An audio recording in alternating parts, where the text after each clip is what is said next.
Nous allons maintenant créer un bloc. Un bloc, c'est une boîte dans laquelle je mets des objets. Ce qui fait que ces objets sont manipulables bien plus facilement. Je les transporte comme s'ils étaient dans un sac ou dans une boîte.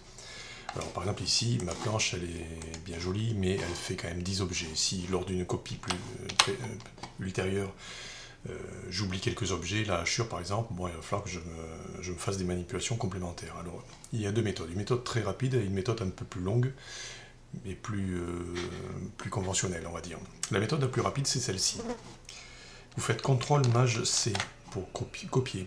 Il vous dit spécifier un point de référence. Je sais que je vais utiliser plus tard le milieu pour régler l'espace entre ces planches. Donc je choisis le point milieu. Il me dit maintenant spécifier les entités. Je spécifie les entités. Bouton de droite pour déjà terminer. Les objets sont toujours là. Je peux très bien les effacer. Maintenant, hop, voyez. Maintenant, je fais CTRL Maj V. L'objet créé sous forme de bloc était bien là en attente. Je le colle. Désormais, j'ai bien un bloc qui est bien plus facile à manipuler. La deuxième méthode. Alors, je vais éclater le bloc pour retrouver les objets. Quand on dit je sors les objets de la boîte.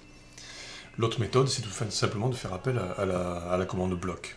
BLOC, parce que je ne me rappelle jamais le nom de la commande, donc je le tape tout au clavier, puisque ça fait très longtemps que j'ai l'habitude de tout faire avec la première méthode. Alors, la deuxième méthode, l'avantage c'est que vous pouvez lui donner un nom à votre bloc. On va l'appeler planche, vue, planche, vue, tranche.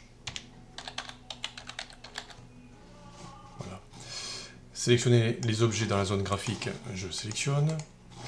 Sélectionner le point, je sélectionne le point, convertir en bloc, je fais OK, et voilà, c'est fait. L'avantage par cette seconde méthode, c'est que vous pouvez donner le nom très facilement. Dans la première méthode, si vous aviez fait attention, le nom c'est un nom aléatoire. Alors du coup, quand les objets sont imbriqués les uns dans les autres, à la façon poupée russe, bah, c'est des fois un peu dur de savoir quel est le bloc qui nous intéresse, quoi. Mais bon, ce n'est pas d'un enjeu majeur. La preuve, c'est que vous voyez, j'utilise très peu cette commande sous cette forme-là, bloc, et j'utilise plutôt le CTRL Maj C, puis le CTRL Maj V. Voilà, petit conseil d'amis.